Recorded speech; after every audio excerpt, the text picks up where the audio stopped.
오늘 말씀은 마가복음 6장 말씀을 봅니다. 오늘 말씀에서 예수님께서는 고향에서도 가르치시고 이적들을 베푸시지만 환영받지 못하고 배척을 당하십니다. 그 배척당하시는 이유인즉슨 예수님에 대해서 그 고향 사람들이 너무 많이 알고 있기 때문입니다.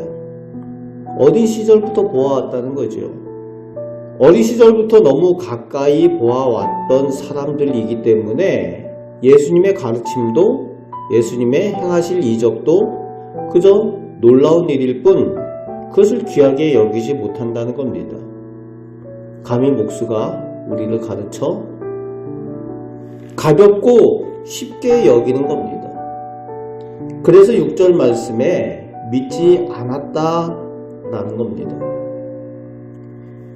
그렇습니다. 인간적인 것에 집중이 되면은 말씀이 들리지 않는 거예요. 말씀에 집중을 해야 되는데 주의 종의 인간적인 것에 눈이 가게 되면은 말씀을 듣지 못한다는 겁니다. 오늘날도 많은 어려움을 겪는 교회들이 그런 경우가 많이 있어요. 주의 종들이 말씀을 전할 때에 말씀에 집중을 해야 되는데 그 종의 인간적인 것에 마음이 팔리고 거기에 눈이 가게 되면은 하나님의 말씀에 집중되지 못하는 거죠. 그래서 어려움을 겪는 교회들과 성도들이 많이 있습니다. 우리는 하나님의 말씀에 늘 집중하는 그런 믿음을 소유해야 합니다. 고향에서 그렇게 배척을 당하니까 그래서 예수님께서는 대신 12제자들을 둘씩 짝지어서 보냅니다. 그들을 통해서 권능을 행하시고 또 복음을 전하게 하시는데 8절 9절 말씀에 그 제자들을 보내면서 무엇을 가지지 말라고 합니다. 두벌 옷도 입지 말라고 합니다. 다른 것이 목적이 되지 않고 오직 회개의 복음을 전하는 사명이 최우선이 되고 목적이 되어야 한다라고 가르쳐주고 계시는 거예요.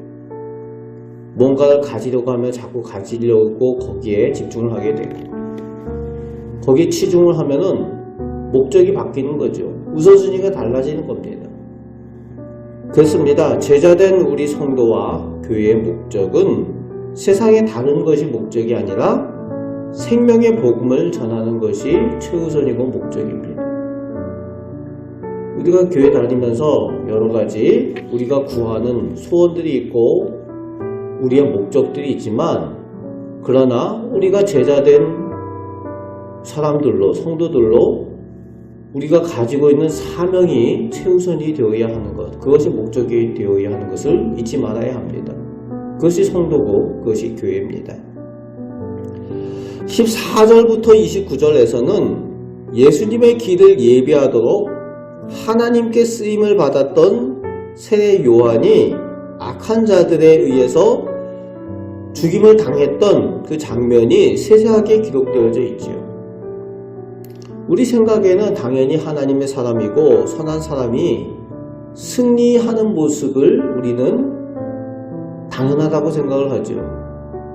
그래서 세례 요한이 하나님께 쓰임을 받았던 사람이고 선한 사람인데 당연히 최후 승리, 구원을 얻고 그런 모습을 우리는 상상을 하지만 오늘 본문 말씀에서는 그렇지 않지요. 우리가 잊지 말아야 될 것은 생명의 주인은 역시 하나님이시라는 거예요. 방식이 어떠하든지 그 생명을 취하시고 영혼을 부르시는 것도 하나님이시라는 겁니다. 악한 사람들에 의해서 죽임을 당하고 순교를 당한다고 그들이 생명을 취하고 그들이 영혼을 취하는 것이 아니라 그 죽음도 허용하시는 분, 용인하시는 분이 하나님이시라는 거예요.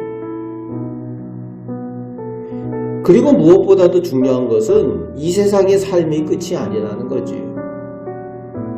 영원한 천국, 영원한 생명, 하나님 나라가 있는 것을 하나님의 사람들은 반드시 알아야 하는 겁니다. 그래서 세례 요한의 끝이 그 죽음으로 끝이 아니라 주님 오신 그날에 그도 부활하고 영원한 생명 천국에 들어가는 사람이라는 거지요. 또 우리가 기억해야 되는 것은 세례 요한의 그 죽음을 하나님께서 용납하신 것은 그의 사명이 이제 끝났기 때문입니다.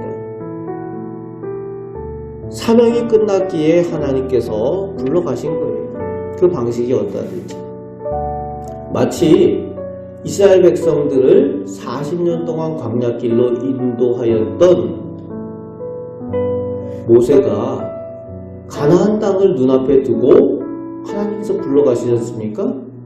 그의 사명이 거기까지인 거예요. 여러분, 우리가 기억해야 됩니다. 하나님의 사람들은 사명으로 사는 겁니다. 세례 요한도 그의 목적이, 삶의 목적이 거기까지였다는 거예요. 그리고 그에게 나온 것은 이 생애의 삶보다 더 좋은 영생과 천국의 삶이 있다는 거지요. 예수님의 길을 예비하면서 그가 얼마나 고생했습니까? 광야에서 살았어요. 남들이 편하게 먹고 즐기는 그런 것들을 즐기지 못하고 메뚜기 먹고 그렇게 살았습니다. 그에게 주어진 것, 이제 영원한 생명과 화려한 천국이 그에게 상급으로 주어졌음을 우리는 볼 수 있어야 된다는 겁니다. 30절부터 44절에 우리가 잘 아는 오병이어의 기적이 나오고 있습니다. 이 이적을 행하셔서 사람들을 먹이시고 또 그들을 가르치십니다. 그렇게 하신 근본적인 이유는 그들을 불쌍히 여기시는 주님의 사랑인 것을 우리는 볼 수 있어야 됩니다.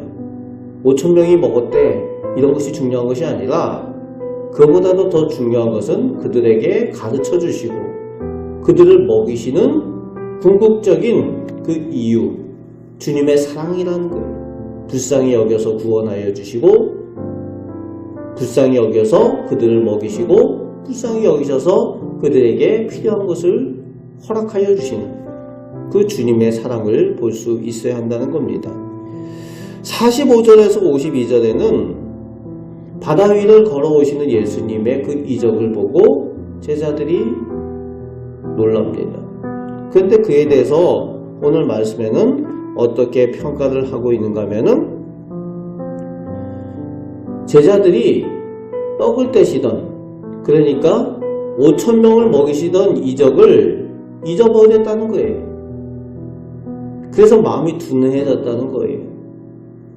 5,000명을 먹이시는 만큼 큰 권능을 가지신 하나님의 아들이심을 잊었기 때문에 능히 바다 위로 걸어오시는 예수님이신 것을 몰랐다는 거죠.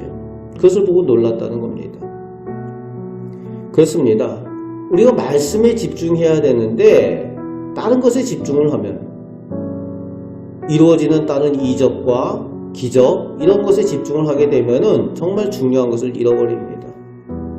말씀에 생명이 있고 말씀에 진정한 구원이 있는 거예요. 그런데 이적이나 표적, 기도 응답 이런 것들에 우리의 마음이 집중이 되면은 정말 중요한 것을 잃어버릴 수 있다는 겁니다. 오늘 우리는 생명의 말씀이신 주님의 말씀, 주님께 집중하여서 주님의 사람들답게 말씀을 따라 순종하며 사는 삶을 사시길 바랍니다. 오늘도 주님의 은혜로 풍성한 주님의 제자의 삶을 살아가시는 우리 성도들 다 되시기를 주님 말씀으로 축복합니다. 아멘. 기도하겠습니다. 사랑이 많으신 아버지 하나님, 저희가 주님을 더욱 사랑하고 하나님께서 주시는 그 말씀에 집중하며 살길 원합니다. 세상의 다른 것들, 조건들, 믿음의 다른 일들이 아니라 오직 주님께 집중하는, 말씀에 집중하는 생명으로 나아가는 저희의 믿음이 되게 하여 주옵소서. 오늘도 저희와 동행하여 주시고 은혜 내려주심을 믿습니다. 우리의 구원이 되시는 우리 주 예수 그리스도의 이름으로 기도합나이다. 아멘.